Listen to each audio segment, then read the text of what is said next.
Hi, welcome to Aguero and Hendren. I'm Peter Aguero, and this is my host Nick Hendren. Today we're going to be looking at 3 movies: The Godfather, Black Hawk Down, and Schindler's List. Let's start out with The Godfather. The story begins as Don Vito Corleone, the head of a New York mafia family, oversees his daughter's wedding. His beloved son Michael has just come home from the war, but does not intend to become part of his father's business. Through Michael's life, the nature of the family business becomes clear. The business of the family is just like the head of the family, kind and benevolent to those who give respect, but don't give in to ruthless violence whenever anything stands against the good of the family. Don Vito lives his life in the way of the old country, but times are changing, and some don't want to follow the old ways and look out for community and family.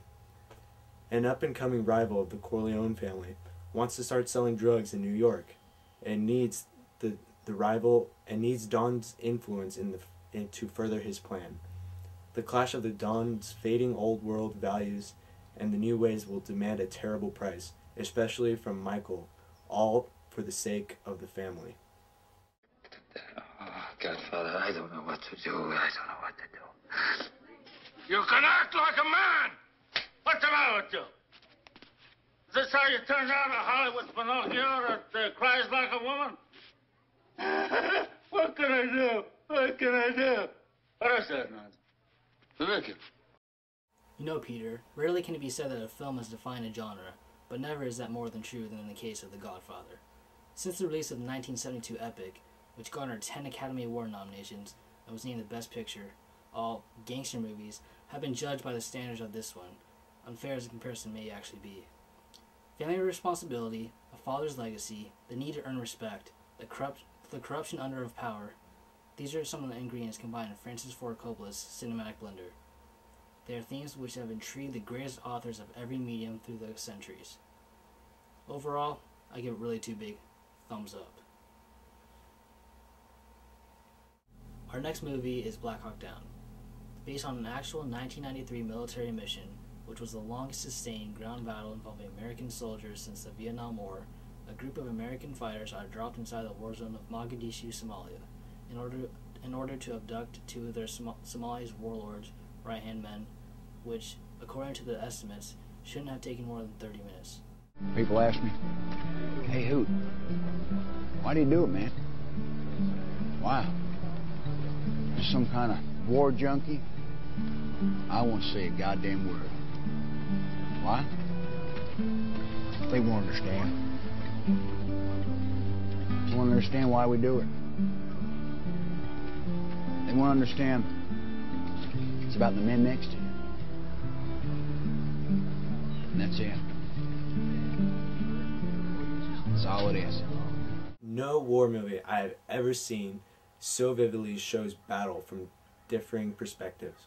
Combats to the ground and on rooftops, others hundreds of feet above them, underwhirling blades, and officers in protected areas watching the debacle on video monitors, trying to figure out what to do. Plunked in the middle of all this are donkeys, cats, and even children's swing sets, as of which is happening isn't surreal enough.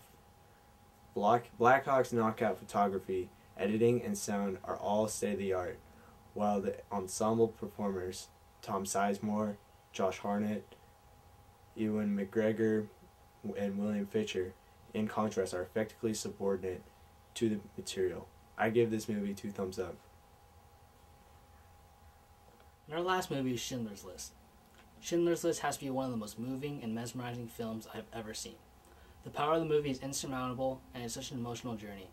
Schindler's List is about a man named Oskar Schindler, who was a Nazi businessman during the Holocaust, and his transformation from supporting the Nazi Party to saving the lives of countless Jews. Schindler, played by Liam Neeson, comprises a list of workers that he needs for his business, with the help of a Jewish accountant, Isaac Stern, played by Sir Ben Kingsley. Ralph Fiennes plays a ruthless Amon Goeth, who is an officer in the Krakow ghetto. People die. It's a fact of life. He wants to kill everybody? Great. What am I supposed to do about it? Bring everybody over? Is that what you think?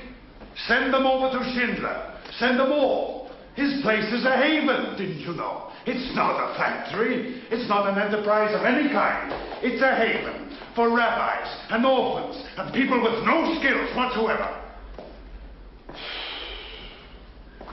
You think I don't know what you're doing? You're so quiet all the time. I know. Are you losing money? No, I'm not losing money. That's not the point. That's not the point. It's dangerous. It's dangerous to me. You know, Nick, this film was shot entirely in black and white, with the exception of certain symbols, such as the little girl with the red coat and the candlelights. These few examples are filmed in color to signify hope and promise, when everything else around him is in total mayhem. The compassion that Schindler shows towards the Jewish people is unbelievable, while shocking to the fact that he is a Nazi himself. However, this movie was outstanding in many different ways. The cinematography was amazing, the acting was superb, and Steven Spielberg has created his greatest masterpiece. I give Schindler's List a big thumbs up.